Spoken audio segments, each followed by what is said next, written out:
Bienvenidos, gracias queridos televidentes por estar en sintonía de nuestro programa Vamos a Descubrir. En esta nueva emisión estaremos platicando sobre diferentes temas relacionados a la física, la química y la biología, así que les invito a que puedan quedarse con nosotros en este programa de Vamos a Descubrir, un programa producido por la Universidad Pedagógica Nacional Francisco Morazán y difundido por Televisión Educativa Nacional TEN Canal 10. En este segmento de Física Interactiva estaremos platicando sobre un proyecto o un experimento más bien que nos van a, ya dentro de poco nos van a estar explicando el por qué en algunas zonas del país o en algunos edificios la señal de teléfono o diferentes señales de radio no pueden funcionar. Para ello le doy la bienvenida a la licenciada Merly Domínguez. Buenas noches. Buenas noches, Naomi, y buenas noches a cada uno de ustedes en casa que siempre nos acompañan. Así es, entonces estaremos platicando sobre la jaula de Faraday, ¿verdad? Sí, bueno, para saber el funcionamiento o entender después la explicación, vamos a poner en práctica. Aquí tengo una caja que está forrada de aluminio. Es una caja normal y aluminio de ese que utilizamos en los hogares. Papel de aluminio. Exacto, papel de aluminio común. Entonces, lo vamos a probar con los teléfonos. Como esta caja y el forro de esta caja, de hecho, evita que su teléfono cuando esté dentro pueda obtener la señal. Ahorita la estoy llamando. Vamos a ver entonces. Y está sonando. Perfecto. Bien, entonces vamos a introducir el teléfono dentro y de hecho vamos a ver dentro de la caja qué pasa.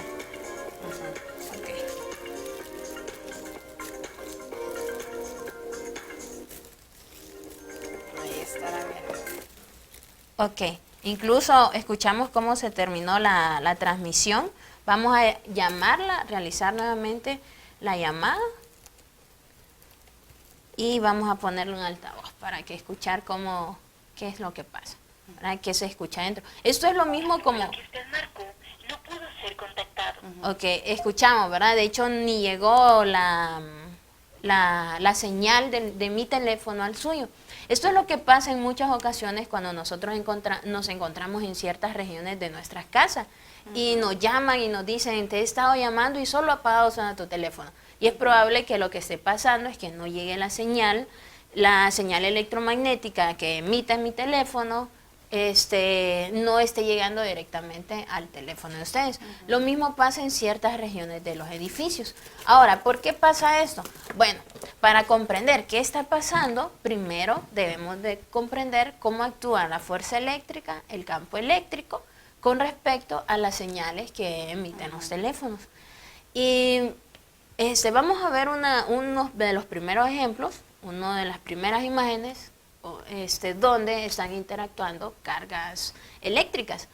Cuando nosotros sabemos que para que exista una fuerza eléctrica, ya sea de atracción o repulsión, ahí vemos en imagen, nosotros si tenemos una carga eléctrica positiva, por ejemplo, y otra carga eléctrica positiva, ambas cargas van a repelerse. Ya sabemos que cargas del mismo signo se repelen, cargas de diferentes signos se atraen. Pero ¿qué pasaría si tenemos una carga, por ejemplo, una carga positiva y varias cargas, dos, como está en el ejemplo, dos negativas y una positiva? Entonces, al final, para saber en qué dirección se va a mover la carga que tenemos de prueba, tenemos que hacer una suma vectorial de fuerzas. Y si existe una fuerza que está actuando sobre una masa, va a existir también una aceleración, según dice la segunda ley de Newton. Fuerza es igual a masa por aceleración. Ok, para poder comprender el campo eléctrico, entonces tenemos que saber, por ejemplo, cómo es que todas estas fuerzas están interactuando durante la secuencia del movimiento de esta carga. Entonces, para ello lo que hicieron los físicos fue, en forma imaginaria, en una región donde hay cargas, determinar todas esas flechitas de fuerza que está generando una carga con respecto a la otra y hacer como una especie de mapa de flechas, como lo vemos ahí. Entonces, ese mapa de flechas se le llama campo eléctrico. Y ya una vez identificando el campo eléctrico en una región, ya no tenemos que estar haciendo una suma vectorial de cada una de las fuerzas que están interactuando en una partícula, sino que simplemente lo tratamos como escala. Por ejemplo, si mi carga es de 3 coulombs, de hecho esa es la unidad para la carga eléctrica, los coulombs o coulombios. Entonces, si yo quisiera saber cuál es la fuerza que está interactuando en una partícula, simplemente multiplico la carga que quiero poner de prueba en el campo eléctrico y lo multiplico por la magnitud del campo eléctrico y así obtengo cuánta fuerza me va a estar desplazando esa partícula. Ahora, ¿por qué hablo sobre fuerza y campo eléctrico al mismo tiempo? Pues básicamente siempre que estemos hablando de fuerza eléctrica, vamos a hablar entonces también de un campo eléctrico. Y si hablamos de fuerza eléctrica es porque hay cargas eléctricas. En el caso de una jaula de Faraday, básicamente las cargas eléctricas y el campo eléctrico está siendo sometido nada más en la superficie. Internamente yo voy a decir entonces que el campo eléctrico ha sido bloqueado, o mejor dicho, sería cero. Entonces internamente no habría movimiento, así como vemos en el campo eléctrico hay movimiento de cargas. Entonces si no hay movimiento de cargas, tampoco va a haber interacción entre mi teléfono y el suyo. Porque la interacción entre mi teléfono es gracias, mi teléfono y el suyo es gracias a las fuerzas electromagnéticas. Ahora, ¿cómo funciona? Pues la radio, por ejemplo, nuestros televisores emiten señales de radio. Y estas señales de radio son más o menos entre 10 terahertz y 10 kilohertz. Esa es la frecuencia con la que viajan estas ondas. Las ondas electromagnéticas de radio, de hecho, tienen longitudes de onda mucho mayor a las ondas que nosotros podemos ver. Por eso no se pueden visualizar. Y ahí estamos viendo cómo funciona la radio. En el caso de la radio, las ondas que son emitidas, por ejemplo, sonido y lo demás, es codificado a través de unos microchips. Entonces, cuando esta codificación, esta señal codificada se envía a través de las antenas que nosotros conocemos de radio. Cuando esta señal llega a una radio, entonces existe un electroimán que descodifica la señal que se ha mandado y lo descodifica en forma de onda. Esta onda, esa descodificación del electroimán hace que vibre una pequeña membrana y que siempre vemos nosotros, ¿verdad? Que los parlantes tienen como una especie de membrana o telita algo tensa. Igual si nosotros destapamos los manos, exacto, lo que vamos a ver es una pequeña telita transparente que es la que vibra y esa vibración nuestro cerebro lo descodifica nuevamente como sonido. Entonces, esa vibración es básicamente la vibración que ha codificado un chip y el electroimán dentro de un radio. Ahora, estamos hablando de señales de radio, ¿verdad? Sí, entonces el comportamiento del campo eléctrico, ya usted nos estaba compartiendo, sería nulo dentro de la caja de Faraday. Exacto. Ahora, fíjese que también esto pasa en ocasiones, la gente se pregunta, ¿qué pasaría si cae un rayo o un trueno? ¿Dónde sería el lugar más seguro para estar? Es peligroso, muy peligroso viajar en avión, por ejemplo, nos vamos a electrocutar si un rayo le cae al avión. Obviamente, si es muy intenso, puede tener problemas de funcionamiento del avión y el avión podría dejar de funcionar, pero ellos están de alguna forma blindados parecidos a una jaula de Faraday. ¿Qué significa? Que mientras, por ejemplo, si nosotros nos encontramos en una tormenta eléctrica y no sabemos qué hacer, si meternos dentro del automóvil o debajo de él o a un lado, por ejemplo, lo ideal sería estar dentro del automóvil porque funcionaría similar a una caja de Faraday. El rayo caería y su carga eléctrica en la superficie, no en el interior. Entonces el lugar más seguro sería dentro del automóvil. Ojo, sin hacer contacto con una parte metálica del automóvil. Bien, entonces, ya platicamos sobre qué era la caja, la jaula de Faraday, perdón. Ya nos explicó de qué iba, cómo funcionaba. Ahora, esta jaula de Faraday, ¿cómo afecta la señal de teléfonos móviles o de la radio? Exacto. Bueno, necesitamos, básicamente, fíjese que Lo que hablamos del campo eléctrico para los físicos es considerado como no solo líneas o flechas que indiquen la interacción de la carga eléctrica, sino también en ocasiones es visto como una especie de medio. En ese medio es básicamente cómo viajan las ondas de radio o ondas electromagnéticas, que así son conocidas ondas electromagnéticas, que así son conocidas las señales que emite tanto el teléfono como las señales que llegan a la radio. Entonces, si el campo electromagnético es el medio, por decirlo así, por donde viajan las ondas electromagnéticas, entonces si no hay medio, no pueden llegar o viajar en ellas. Entonces, si internamente nosotros bloqueamos ese campo electromagnético, aunque la señal llegue, ¿cómo funciona, por ejemplo, la señal del teléfono? Cuando nosotros llamamos, el dispositivo envía una señal electromagnética. De hecho, la señal de radio viaja a la velocidad de la luz y viajan a través del vacío o el aire. Y en este caso, si hablamos y consideramos el campo electromagnético como un medio, entonces en todo el espacio estaría este campo. Entonces esta señal viaja del teléfono a la compañía. Esta compañía básicamente la está mandando a las torres que nosotros vemos de telefonía. Exacto, que son las antenas. Esa antena hace que la señal que yo envíe vaya rebotando de antena en antena y llegue hasta su teléfono.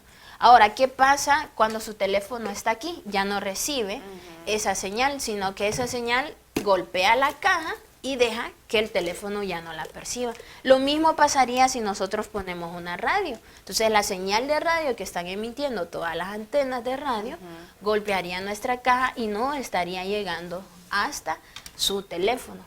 Esto tendría que ser porque el campo electromagnético aquí está nulo. Exacto, no hay nulo. ninguno. Exacto, no hay. De hecho, fíjese que esta idea es utilizada también para hacer trajes de protección. Hay personas que andan entre líneas de alta tensión, entonces los trajes son fabricados de tal forma que internamente su campo electromagnético sea cero.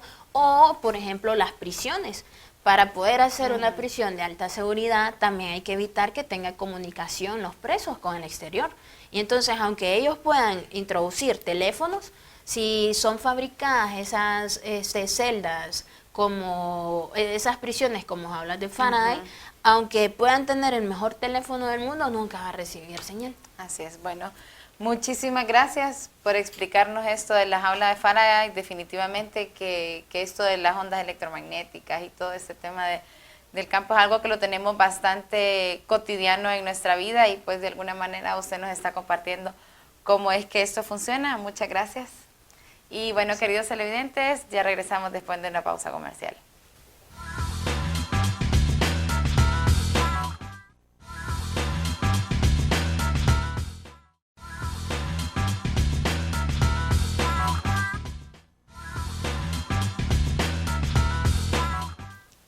Buenas noches, muchísimas gracias queridos televidentes por continuar en sintonía de nuestro programa. Vamos a descubrir en Químico K para Todos estaremos platicando sobre un tema muy interesante, un alimento, se podría comentar como eso, un alimento que nosotros lo tenemos ya muchos en nuestra dieta diaria y es la composición del chile. Vamos a estar platicando con la licenciada Rosana Bulnes sobre la química del chile. Para ello le doy la bienvenida. Buenas noches. Buenas noches, ¿cómo han estado? Vamos a hablar de un alimento que me gusta mucho y que creo que nosotros los hondureños lo utilizamos bastante en la dieta.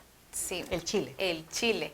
A mí me gusta con algunas comidas. La verdad ya vamos a ir viendo el por qué es y el origen y todo eso. ¿Qué es lo que produce? Y qué es lo que produce. Entonces ya para comenzar, usted lo estaba comentando hace un poquito, dijo que los hondureños lo usábamos mucho, ya está como bastante adquirido a nuestra dieta, ¿verdad? Y hay muchas personas que le encuentran ese sabor y lo comen con cualquier comida. ¿Qué es el chile y cuál es el origen de esto? Bueno, el chile es una variedad de pimiento que se utiliza como condimento, realmente ese es el objetivo del chile. Y ya como usted lo dijo, ya se ha utilizado o se ha adaptado a la dieta de lo que es los americanos principalmente. Originalmente el chile se encuentra en México, creo que es uno de los países como punto de referencia que podemos tomar, pero se dice que es de América, principalmente México, Centroamérica y parte de algunos países sudamericanos.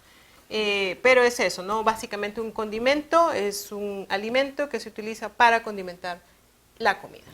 Bien, ¿cuál es la composición química del chile y cuál es esta sustancia, específicamente la sustancia química que produce esta sensación que nosotros sentimos cuando lo probamos? Bueno, hay que hacer una comparación. Hay otros alimentos que también pueden llegar a producir picor, pero no necesariamente por este compuesto químico. En el caso del ají, del chile que conocemos y que pica, que vamos a ver el término realmente que se debe usar, lo que tiene es un componente que se llama la capsaicina. Y la capsaicina es un compuesto apolar de cadenas largas hidrocarbonadas que básicamente va a estar componiendo esa parte del fruto o del vegetal que va a ocasionar el picor, el ardor o lo que conocemos también la zona hot, ¿no? Y interesante que en inglés hot es caliente porque realmente produce como una sensación de quemadura, ¿no? Que ya vamos a hablar un poco de eso. Un calor. Pero es la capsaicina. Es la capsaicina. ¿Eso se encuentra específicamente en alguna parte del fruto, por decirlo así, o de la planta que lo produce? ¿O es en general? Ajá, sí. No, se centra básicamente en lo que es la semilla y lo que recubre la semilla, que muchos de estos alimentos se conoce como el pericardio. Mucha gente dice, si quita la semilla, el picor o el chile del ají, principalmente como por ejemplo el jalapeño, va a dejar de picar un poco, y es cierto, porque la capsaicina se produce en estas zonas del vegetal. Importante, interesante o curiosidad de este tema es que la capsaicina es como el mecanismo de defensa de los vegetales contra depredadores como mamíferos. Se desarrolla en la planta y es como un aspecto evolutivo de la planta, ¿no? Que ha venido a desarrollar. Si vemos, es una molécula orgánica y todas esas cadenas que se ven como triángulos, medio triángulos hechos, son cadenas hidrocarbonadas, o sea que es una característica de compuestos orgánicos apolares que van a tener cierta afinidad por compuestos de la misma familia que son los compuestos orgánicos. Y es que ya habíamos pasado una de las imágenes que hablaba sobre la escala Scoville, ¿verdad? Entonces, ¿cuál es, qué es en sí esta escala? Bueno, la escala Scoville es la escala que planteó un químico hace mucho tiempo. Él se llamaba Wilbur Scoville, el apellido de él es el nombre de la escala, y es una escala que nos menciona 5 categorías de los grados de picor. Ahí le podemos ver alguna de ellas, casi no se ve, donde podemos ubicar a ciertos pimientos, ¿no? A ciertos chiles. Entonces, por ejemplo, en la escala Scoville, el pimiento verde o el chile verde que todos conocemos y que cocinamos y utilizamos siempre en la cocina, está en 0, porque obviamente no hay un picor. Pero ya un chile habanero, un chile tabasco, un chile un poco más fuerte, que ya vamos a hablar del que es más fuerte, vamos a tener ya diferentes medios de identificarlo en la escala. Ahora, importante en la escala es que no me dice el número, la cantidad de chile, ahí lo podemos ver, la cantidad de chile que tiene o de capsaicina que tiene el compuesto. Es más, dentro de la escala Scoville, la capsaicina, aunque no sea un alimento, está incluida. Y la capsaicina tiene un valor de 16 millones. Entonces dice uno, ¿pero qué son 16 millones en la escala de Scoville para medir el grado de picor o de picante que tenga el alimento?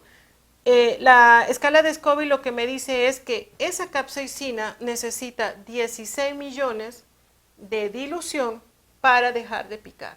Entonces eso es lo que me está diciendo la interpretación de la escala Scoville, es que si un chile tiene 20 en escala Scoville, necesita simplemente 20 diluciones para dejar de picar. Y entonces tendríamos a la capsaicina como ese componente más picante en la escala que planteó Wilbur Scoville en su época.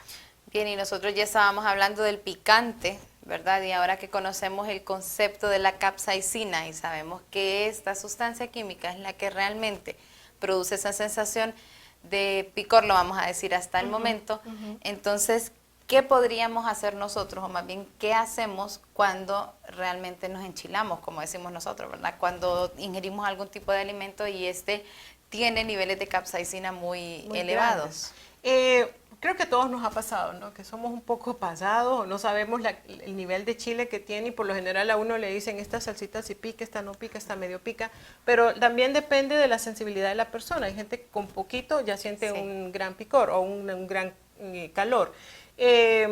Mucha gente dice tomemos agua. O sea, diluyamos, tomemos agua, por cuestiones de dilución tal vez se podría generar cierta tranquilidad, ¿no? Lo que hace la capsaicina en el chile es producir quemazón, ardor y obviamente picor en los ojos y todo esto. Pero la verdad es que el agua realmente no está haciendo nada, ¿no? Para controlar los niveles de picante. Lo que deberíamos de hacer y se recomienda es tomar leche fría. Tener la leche a baja temperatura, el frío va a ayudar al calor que genera la capsaicina y la leche, por ser un compuesto que tiene proteínas y estas proteínas van a dificultar que la capsaicina se una a los receptores que producen el calor y el ardor, va a ayudar a evitar un poco el ardor y el calor, ¿no? Y la quemazón.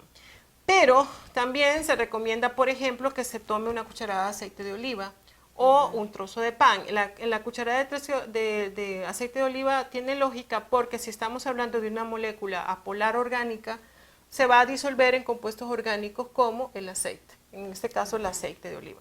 Y con el pan es más que todo que lo arrastra, ¿no? Arrastra la capsaicina de donde se ha llegado a localizarse en la lengua, en la boca, y ayuda a eliminarla y a llevarla al estómago. Pero entonces incurre en que puede llegar a pasar una quemazón, un ardor o un dolor a nivel de lo que es el aparato digestivo, a nivel de lo que es el estómago.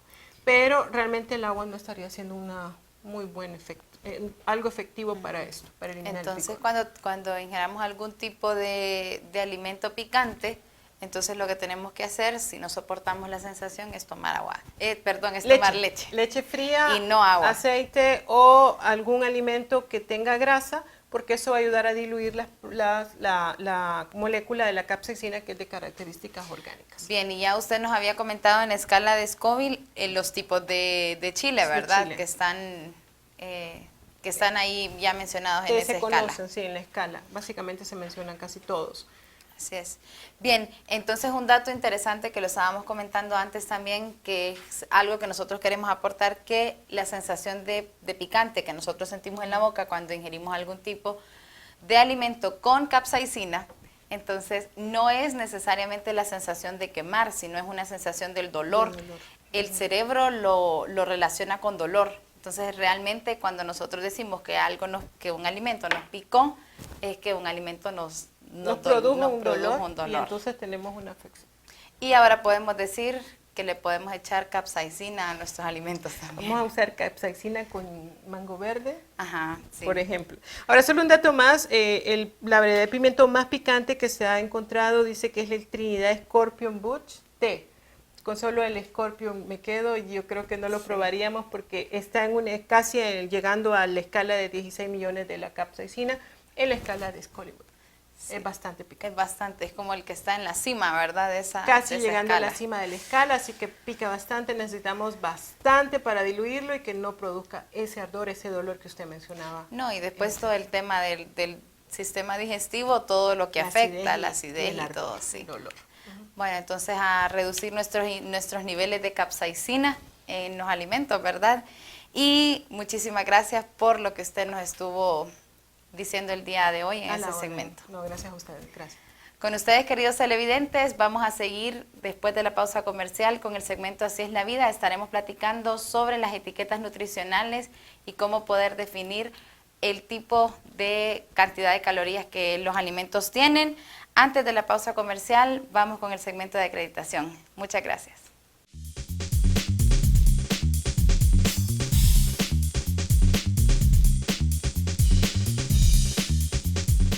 Bienvenidos una vez más. En nuestro segmento de este día, Acreditación y Calidad Sostenida, estaremos compartiendo con el decano de la Facultad de Humanidades, el doctor José Hernán Montúfar, quien estará comentando con nosotros cuál ha sido la experiencia que se ha tenido en esta nueva etapa con la visita de los pares evaluadores externos que después de la etapa de autoevaluación, en este proceso de acreditación, nuestra universidad ha estado atravesando. Bienvenido, doctor Montúfar. Gracias por estar compartiendo con nosotros. Muchas gracias. Por decisión propia, la universidad desarrolló un proceso de autoevaluación, el cual le permite en alguna medida a establecer un reconocimiento formal y social a través de una agencia acreditadora internacional que establece algunos parámetros de calidad, y en esta semana casualmente vinieron a observar esos parámetros de calidad para ver si podríamos cumplir con estos indicadores internacionales que estas instituciones establecen para las instituciones de educación superior. Bueno, hemos compartido en nuestro segmento anterior que la universidad recientemente pasó ya por ese paso de autoevaluación institucional, donde todos a lo interno de la universidad tuvimos la oportunidad de evaluarnos. Se envió un informe, vienen los pares evaluadores a constatar lo que se escribió en ese informe de autoevaluación. ¿Cómo fue la experiencia? Porque usted participó en algunos de los paneles que se tenían con los expertos. Claro. Ese informe de autoevaluación fue una comunidad de indagación por parte de la universidad en la cual nos permitió establecer fortalezas y debilidades. En este sentido, la agencia acreditadora, a través de pares externos, nos visitaron para constatar toda la información que contenía ese informe de autoevaluación, y tuvimos una cantidad de paneles con protagonistas principales de la universidad, en el cual se nos hicieron un sinnúmero de preguntas referentes al informe de autoevaluación y al funcionamiento en general de la universidad. La idea de ellos es adquirir mayores elementos de juicio que les permitan en alguna medida establecer un juicio ponderativo para que en algún momento establezcan ellos si en realidad la universidad va a ser acreditada internacionalmente. Los diferentes protagonistas, informantes para este grupo de expertos, ¿fueron personas solo al interno de la universidad, doctor? No, la verdad que se buscó toda la comunidad universitaria y también algunos elementos externos, sobre todo las personas que tienen algún tipo de relación con la universidad, los empleadores, la gente de la Secretaría de Educación y todos los que tienen una opinión acerca de nuestra institución fueron invitados a participar en estos paneles y también fueron entrevistados a través de un sinnúmero de preguntas de rigor para poder establecer elementos de juicio. ¿Qué continúa para nuestra universidad luego que ya los pares externos se fueron? ¿Ahora qué sigue? Pues nos toca esperar. Va a aparecer un informe con unas observaciones que ellos van a hacer al respecto y nos van a dar su veredicto, si vamos a tener la acreditación internacional o si hay algunos elementos de mejora que tenemos todavía que desarrollar en la universidad para poder establecer esas líneas importantes que nos permitan esa acreditación. Muy bien, gracias doctor Montúfar por compartir rápidamente y ponernos al día con lo que está sucediendo siempre en el marco de este proceso de evaluación con fines de acreditación. Muchas gracias por acompañarnos. Gusto. Gracias a todos ustedes, amigos, también por estar pendientes de este segmento Acreditación y Calidad Sostenida. Los esperamos a la próxima.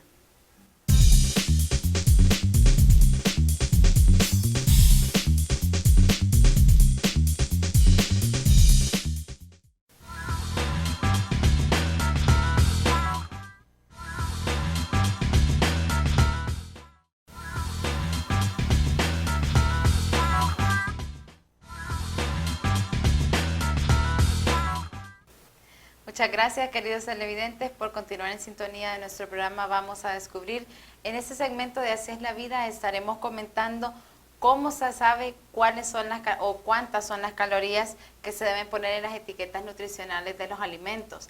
Se sabe que la caloría es una unidad de energía y todo este tipo de energía es la que nos proporciona para el funcionamiento de nuestro organismo. También platicaremos sobre cómo es que la tecnología, con todo este desarrollo científico, ha agregado a este progreso de las calorías específicamente. Para ello le doy la bienvenida al magíster Javier García. Buenas noches. Hola, muy buenas noches, Naomi. Buenas noches a todas las personas que están ahora mismo viendo este segmento, donde sí vamos a hablar de esta unidad, de esta concepto, ¿verdad? Que usted dice que se sabe que es una unidad de energía, pues de eso se trata, de ver qué tanto ese es un conocimiento que está generalizado. Así es. Y como usted mismo ha nombrado en ese segmento, ¿cómo se sabe cuántas calorías poner en las etiquetas de las comidas? Y ya ahí empieza a sonarnos el concepto de calorías para que nos especifique usted y nos conceptualice qué son. Bueno, son esto que usted ha dicho, es una unidad de energía. Entonces, claro, pensamos en calorías y la asociamos a gordura, la asociamos a comida, la asociamos a fitness, no sé, a un montón de cosas. Comidas rápidas, claro, montonas, sí. Comidas rápidas, vegetales, pero siendo una unidad de energía, y por eso tenemos en pantalla ahora mismo este péndulo, la energía es básicamente un estado, es la capacidad de realizar un trabajo. Esa es la energía. Entonces, fuera de que las comidas se les calcula ese contenido en calorías, fuera de que alguien decimos que debe gastar sus calorías haciendo ejercicio, etcétera, etcétera, en esencia es esto. Esta es una de las manifestaciones de la energía. Capacidad para realizar un trabajo. ¿Qué trabajo está pasando ahí? Movimiento, transferencia de energía. Mire que esta pelotita viene y choca con la primera y hace que esto se transmita y se la pasa al segundo para generar este vaivén. Eventualmente se pierde porque hay fricción del aire y hay muchas cosas que hacen que se disipe esa energía y que entonces no quede indefinidamente sucediendo. Pero pensar entonces y aclarar y dejar sumamente establecido que caloría es eso, es una unidad de energía. Unidad de energía, y que la energía es esa capacidad para realizar un trabajo, como es. Entonces, nos es muy fácil verlo acá, por ejemplo. Esa es energía, igual. Son cosas totalmente diferentes. Imagínense un péndulo de Newton, se llama, lo que vimos antes, y un celular descargado, que qué feo ese momento, por cierto, cuando uno siente que van a darle los mensajes más importantes del mundo cuando está en ese estado. Pero sin duda, ese celular descargado necesita energía para cosas también muy diferentes, pero que en esencia son trabajo también, para que ese circuito funcione, para que se encienda esa pantalla con luz, con todo esto depende de lo mismo, y es lo mismo, es energía. Entonces, imagínense que para eso mismo tenemos puesto ahora mismo en pantalla una tabla, que lo que está mostrando es una serie de electrodomésticos, cuánto suele usarse en promedio y cuánto consume en la unidad que solemos medir esto, que es kilowatts hora. Sí. Por ejemplo, ahí podemos ver que quien más consume es un freezer, un refrigerador de freezer tipo tal, que se usa continuamente todo el año. Por eso principalmente es la que más consume. Una plancha es la que está en segundo lugar, mire, de esa competencia. Porque si pensamos en una plancha, lo que está haciendo es calor puro. Entonces, de veras que ahí hay un gran consumo de energía. Realizar un trabajo, ¿qué trabajo? Generar ese calor, ¿verdad? Entonces, veamos que tenemos ahí ese dato de cuánto consumo tiene energético, y que a la par lo que se hizo fue calcular, esto es una tablita de Excel, lo que se hizo fue calcular a cuánto esos kilovatios hora corresponden pasado a calorías de los alimentos. Para ilustrar, que simplemente es una unidad diferente, es lo mismo, es como decir galones, litros, o galones cc, kilogramos, libras. Y saber eso que usted ya ha hecho énfasis en que la caloría es una unidad de energía y que se utiliza para hacer algún tipo de trabajo, llámese trabajo, alguna actividad, ¿verdad? Sí, o movimiento, o algún transferencia de calores. ¿Cómo es que el cuerpo usa las calorías? Bueno, el cuerpo las usa para diferentes categorías de acciones, digamos, de actividades, siendo la más clara de la actividad física, ¿verdad? Mire, ahí ese caballero está levantando un dron de por lo menos 400 libras, sólido, que por cierto es el hombre más fuerte del mundo.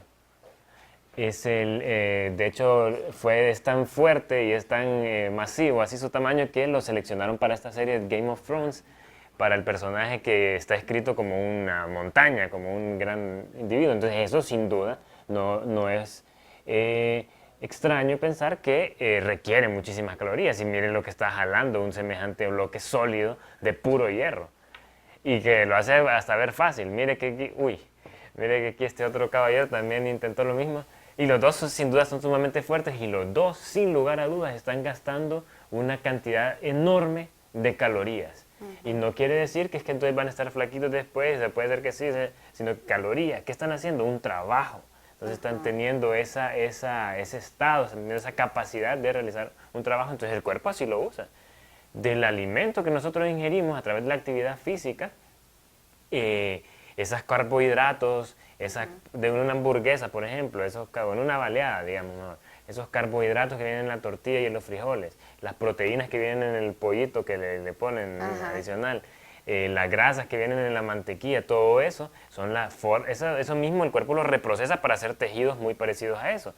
Pero, por ejemplo, las células tienen una membrana celular de lípidos, los músculos son proteínas, etc. Pero fuera de eso, cada una de esas familias de alimentos y de biomoléculas que le llamamos tienen una cantidad de calorías. Las grasas son las que más calorías tienen.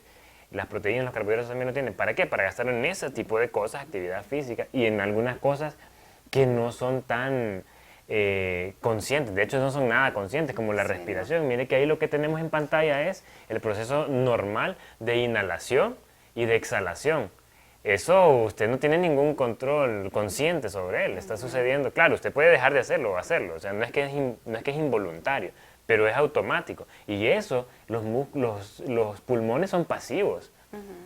Quien está haciendo eso de inflarlo y desinflarlo es ese diafragma, que es lo que vemos en pantalla, que se mira colorcito carne, que es un músculo que hace está con esa disposición abajo de los pulmones, que es contrayéndose y expandiéndose, para que con ese movimiento los pulmones estén dejando salir y entrando el aire. Imagínense que ese es un músculo que nunca para, entonces. Sí. Está dormida y está respirando. Continuamente estamos quemando calorías. Así es. ¿Verdad? Por decirlo así.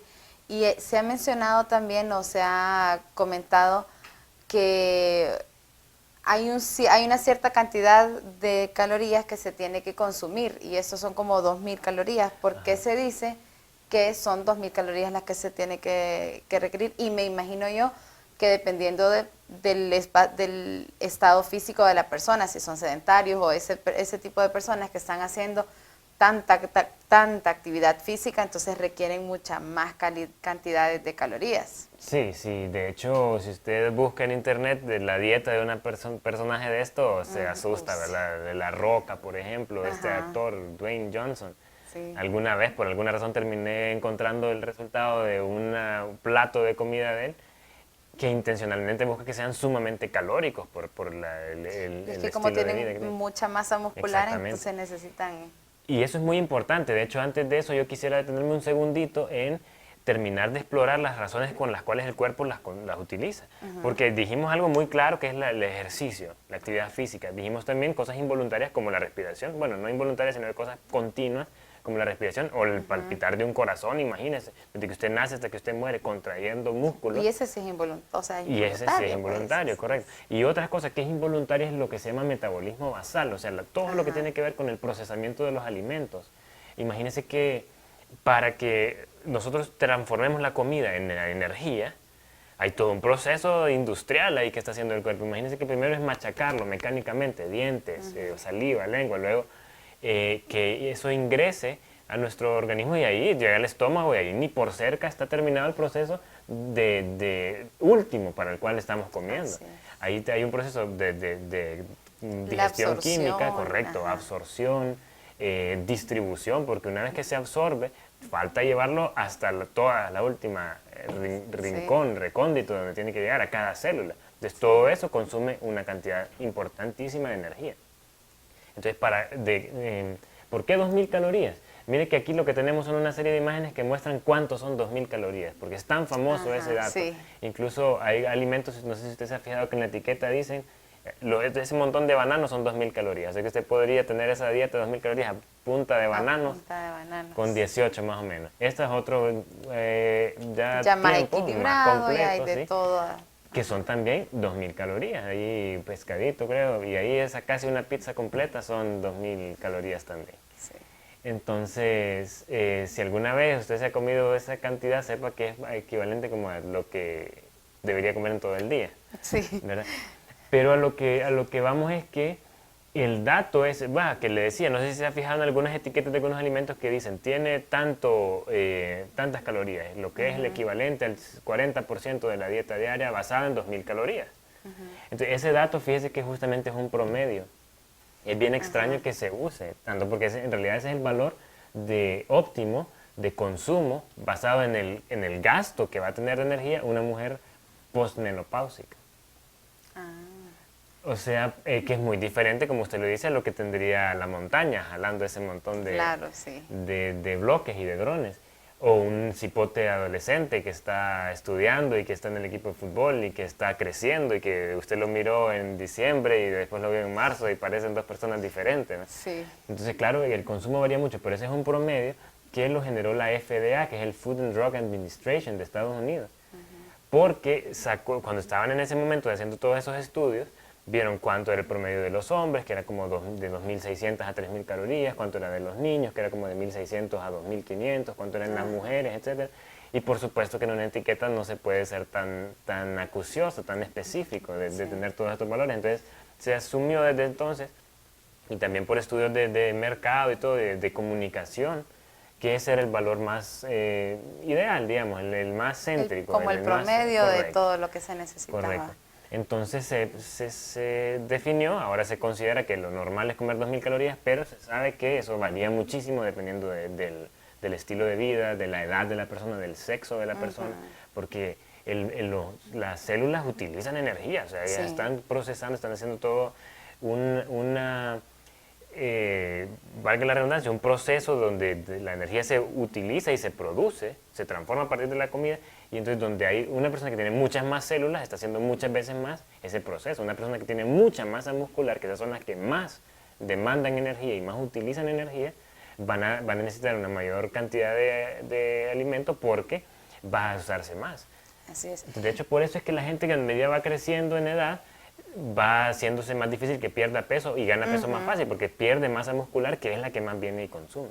Bien, y ese del tema del promedio de las calorías y todo eso nos lleva a una pregunta que la verdad es que es bastante oportuna en ese momento, porque hablando de etiquetas y todo, nosotros siempre vamos a tener a alguien o sabemos de alguien que está como muy pendiente de revisar las etiquetas nutricionales y ver cuántas calorías tiene cada uno de los alimentos que ingiere, y a eso más o menos sería de lo que estábamos hablando, cómo saber nosotros esta información nutricional, cómo es que se determina la cantidad de calorías que hay en cada uno de los alimentos en la etiqueta nutricional, que cabe resaltar que no se sabe si realmente esas son las cantidades o las porciones que hay o no, ¿verdad? Pero sí me gustaría que nos comentara usted cómo es que llegan a determinar esta información.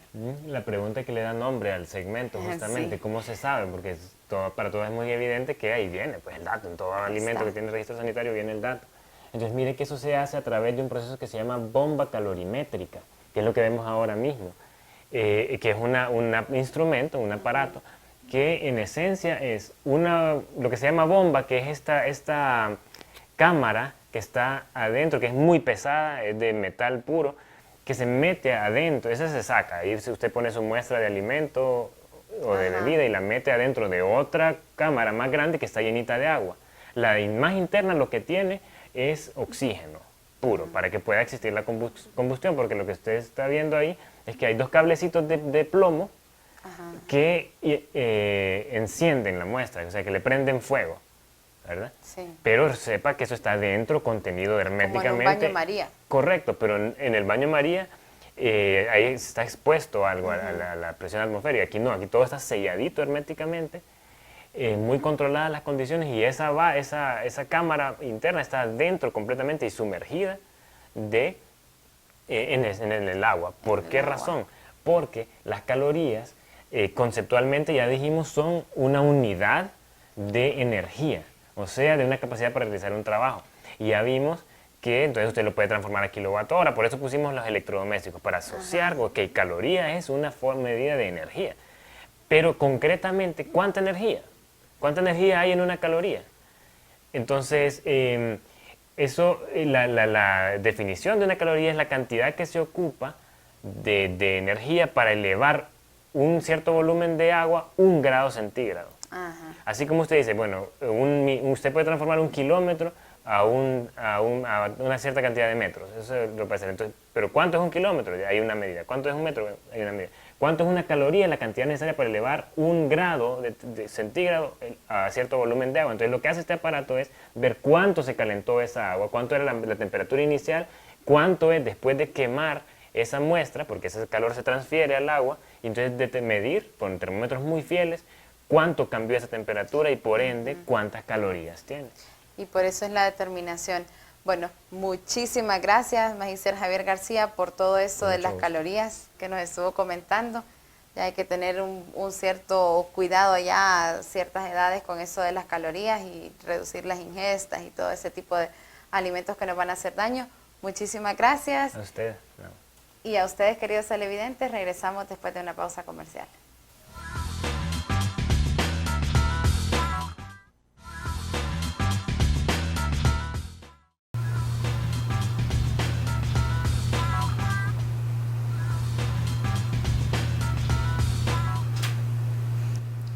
Hola, sean todos bienvenidos a este su espacio Es Mito o Ciencia. Hola, Fabi. Hola, Helen. Como todos los viernes, siempre traemos mitos muy interesantes y en el día de hoy traemos mitos acerca relacionados con la comida y también con nuestra salud.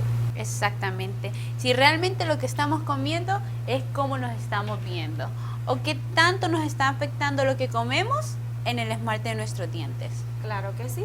Y por ejemplo, para comenzar, Helen, con nuestro primer mito, te hago una pregunta.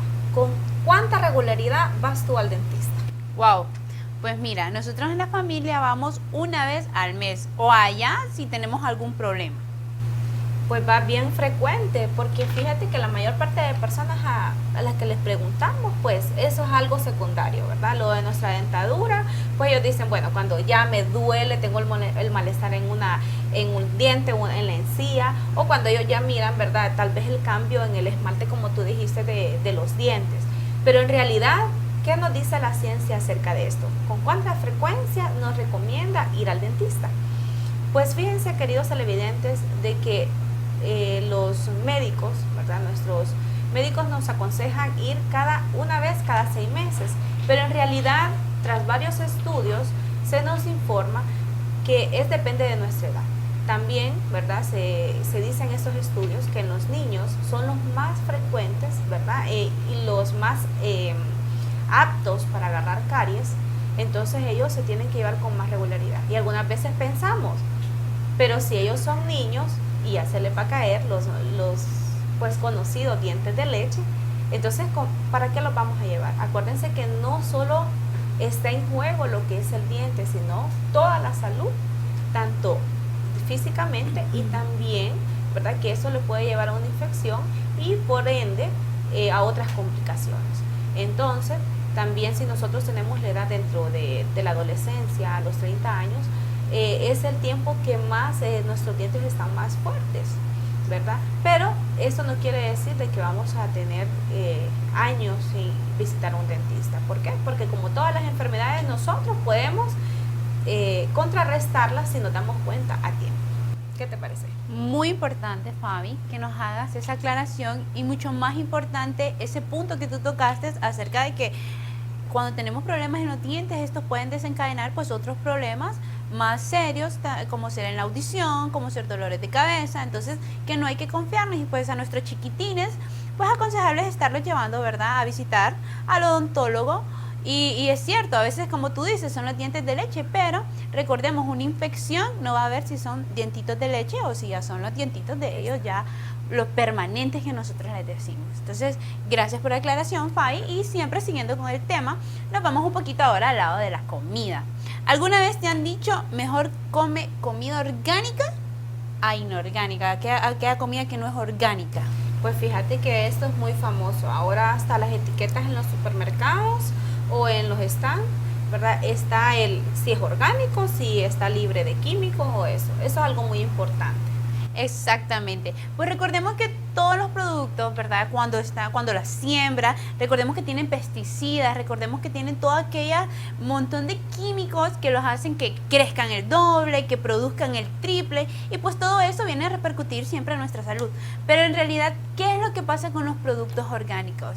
La ciencia nos explica y la ciencia nos da a entender más que todo que todavía no hay estudios que en sí nos digan que sean mucho mejor a los productos que no son orgánicos. Es decir, si está bien, van con menos pesticidas, van con menos cosas que nos vienen a repercutir en nuestro cuerpo. Pero ¿qué es lo que pasa con los productos orgánicos?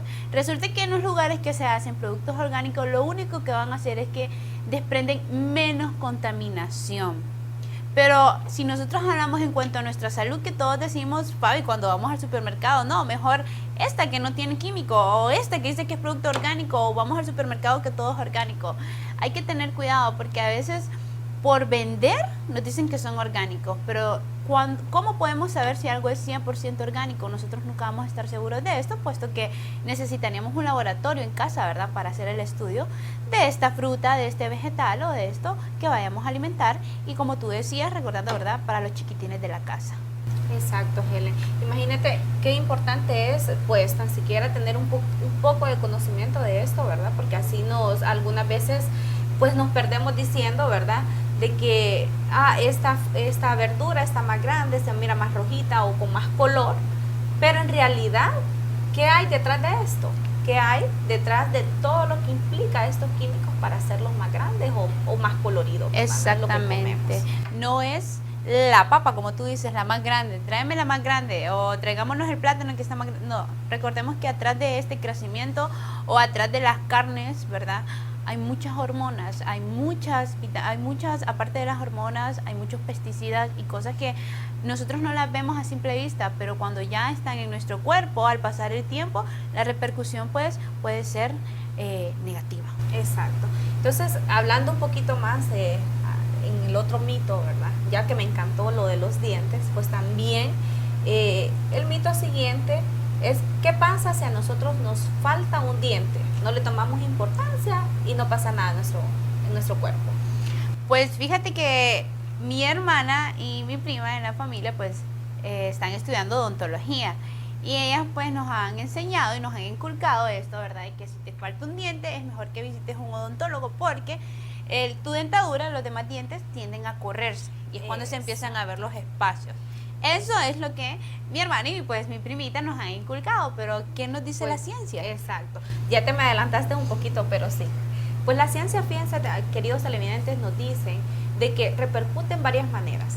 Primeramente, como mi compañera Helen lo mencionó, los dientes tienden a correrse. ¿En qué sentido? Ellos tienden a sentir ese espacio que hay, entonces ellos quieren abarcar, como sellar este espacio. Entonces ahí nuestra dentadura toda se corre. También repercute en lo que es en nuestras encías. En el momento que hay este espacio vacío, entonces tanto la comida o todo lo que nosotros comemos se almacena ahí. También se puede golpear o herir la encía cuando comemos algo, por ejemplo un taquito crujiente, ¿verdad?, y se nos mete la tortilla. Entonces esto tiende a dañar nuestras encías. También todo lo que es el hueso maxilofacial de nuestra dentadura también se tiende a dañar, y también traemos daños psicológicos, físicos, que algunas personas, ¿verdad?, ya no nos queremos reír si nos hace falta un dientito. Entonces, por lo general, lo más aconsejable que nos dicen nuestros médicos es, pues, ponernos un pequeño diente, tan siquiera de esos movibles. Exactamente, pues bueno, gracias, ¿verdad, Fabi, por la aclaración nuevamente? Y pues ya casi para culminar, y no menos importante, pues a mí me encanta siempre hablar de eso que estamos ingiriendo, porque comemos y no sabemos. Entonces yo siempre sigo aquí con la comida. Pues hablando un poquito acerca de los huevos, Fabi. ¿Has oído hablar acerca de que los huevos, algunos cuando vamos a visitar a la abuela dicen, yo tengo huevos, pero son de amor? Claro, es el famoso dicho, ¿verdad?, del huevo de amor, y siempre me lo pregunté cuando estaba pequeña, hasta que me explicaron, ¿verdad?, de que el famoso huevo de amor es cuando es la reproducción normal ¿verdad? Cuando tenemos en nuestro patio o en nuestra granja el gallo y la gallina, y es la reproducción normal. Exactamente, porque nosotros estamos viendo o sabemos cómo estamos alimentando en este caso, perdón, a nuestra ave, ¿verdad? A nuestras gallinitas ahí en el lugar. Pues bueno, resulta que, ¿cuál es la diferencia? El mito del día de hoy, ¿verdad? Aparte es si realmente son mejor los huevos de amor o los huevos blancos que nosotros consumimos actualmente, pues en las ciudades. Pues, ¿qué nos dice eso? El huevo que nosotros conocemos como huevos de amor o los huevos que son de cascarón como marrón, no quieren decir que sean mucho mejor a los de granja, a los huevitos blancos que conocemos que compramos, ¿verdad? Comúnmente en los supermercados, en las pulperías. No. ¿Qué es lo único que nos quiere decir? Es cómo estamos alimentando a nuestra gallina. ¿Qué nos va a proporcionar los huevos? Tanto los huevos de amor o color marrón o como los huevos blancos. Son las proteínas que necesitamos en nuestro cuerpo. También aparte nos van a proporcionar pues omega 3, que es muy importante, y también ayudan a combatir lo que es el colesterol. Bien importante. Entonces, Helen, mejor consumir lo natural. Los famosos huevos de amor. Exactamente, pero bueno, la aclaración aquí es que pues ambos son, lo único que no sabemos es cómo fue alimentada esta gallinita de granja, ¿verdad?